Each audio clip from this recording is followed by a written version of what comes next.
S nama je Stjepan Božić, hrvatski boksač, još uvijek aktivan. Pa Stjepane, možete li nam reći zašto ste došli danas na ovaj skup? Pa evo već jedno 2-3 puta sam prošao Savskom ulicom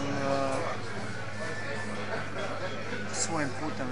Vidio sam te ljude koji stoje po cijele dane i jednostavno osjetio sam potrebu, osjetio sam se pozvanim doći, dati im potporu, zato što kad sam ja bio klinac, kad sam bio dijete, oni su stali iza mene. Mislim da definitivno tim ljudima treba dati potporu zato što je žalosno da 23, 4, 5 godina nakon što imamo zemlju, ti ljudi su marginalizirani, ali totalno. Ti ljudi su označeni, imaju etiketu i ti ljudi su, imam osjećaj, uteg ovog društva, što je žalostno. Hoćeš reći da te ljude tako prikaziva hrvatska politika i hrvatski mediji? Žalosno imam osjećaj nekad, bit ću malo sarkastičan, malo ću upotrijebiti najcrnji tip mogućeg humora. Imam osjećaj nekad da bi bilo najidealnije te ljude sve staviti pred zid, postreljati, da ne postoje. Jednostavno da se riješi problem i da je mir. Ali da nije tih ljudi i ljudi kojih više nema, ja nikad ne bi razgovarao. Hvala. Evo, apropo toga možemo samo reći da je smrtnost hrvatskih branitelja 50,4 godine i da je od 1998. do 2010. umrlo više branitelja nego što ih je poginulo u Domovinskom ratu. Tako da svi oni koji smatraju da su hrvatski branitelji teret ovoga društva su u zabludi. To je generacija koja izumire. Pa dobro, to sigurno nekom odgovara. Mislim, sigurno bi nekom odgovaralo recimo da je ta statistika još niža. Ja bih htio naglasiti da ja sam sportaš. Ja sam vrlo često vani, vrlo često sam i u regiji, i u okruženju, po Europi, pa i putovao sam i po svijetu. Susretao sam se sa jako puno nacija, drugih vjera. Znate, ja dan danas imam jako puno prijatelja, mogu stvarno reći iskrenih prijatelja iz svoje sportske karijere, pa među Srbima, i među muslimanima, i među drugim vjerama i nacijama. Ja sam naučio ljude dijeliti, gledati kao poštene i časne ljude, a ne kroz to šta jesu ili što vjeruju. Meni je prvenstveno u prvom redu bitno da je čovjek dobar, da je pošten i da je korektan.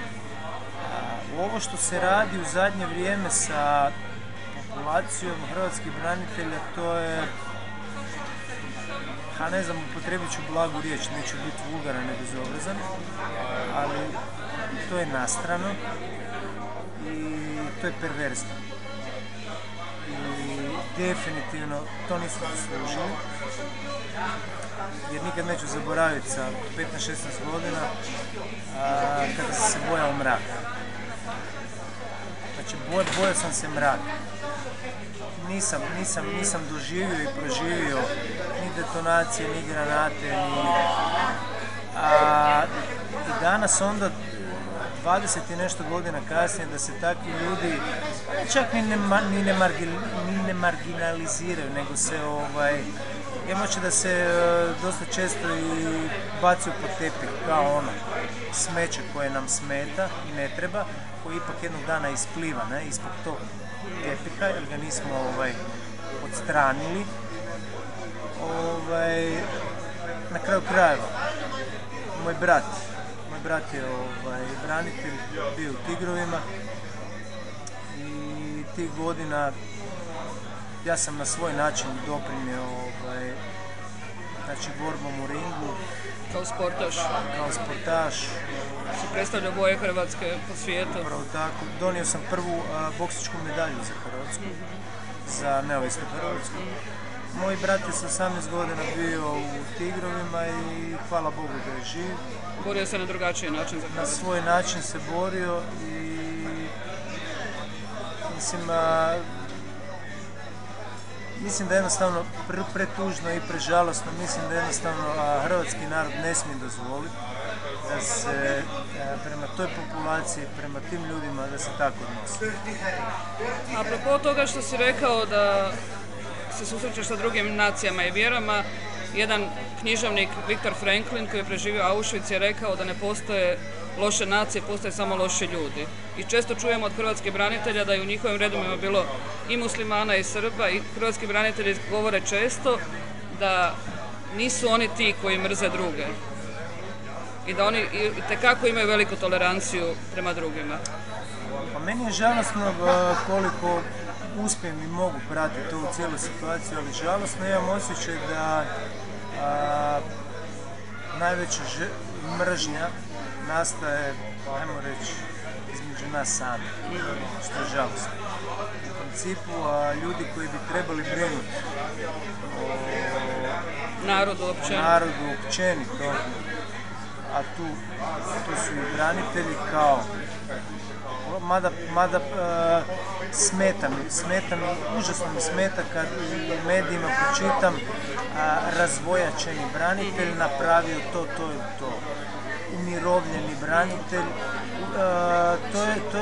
to je kao neka etiketa, kao neka loša etiketa. Želiš reći da mediji na neki način etiketiraju hrvatske branitelje? Pa mediji su postali jako zločesti i bezobrazni.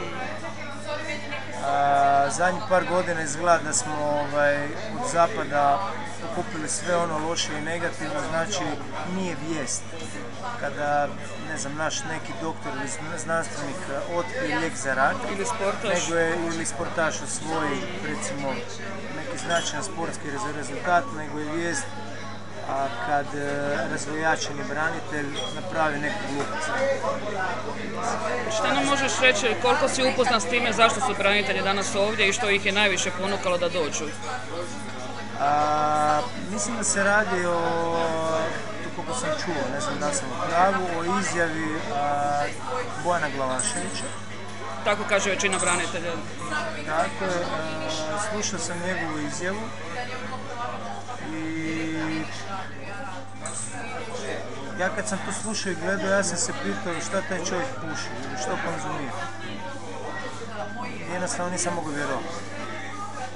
Što te najviše zasmetalo to izjavi? Ja vjerujem, otići ću u krajnost, ali vjerujem da Bora Čorba ne bi to izjavio.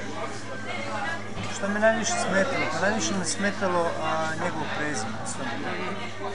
I čiji je on sin, čiji je on dijete. Da li zaboravlja možda kako mu je otac skončao? Jednostavno ne mogu vjerovati.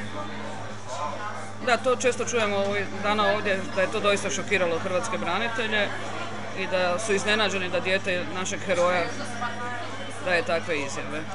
Pa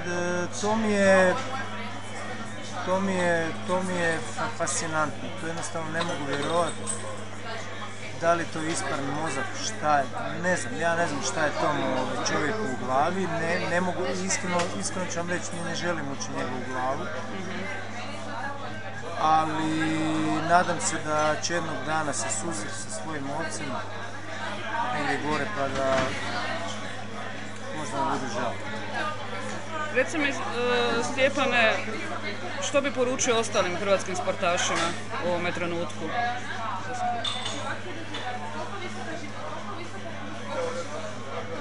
Mislim, nikad nemojte zaboraviti Gorana Ivaniševića koji je tad bio u vrhu tenisa, koji je tad, kad nam je bilo,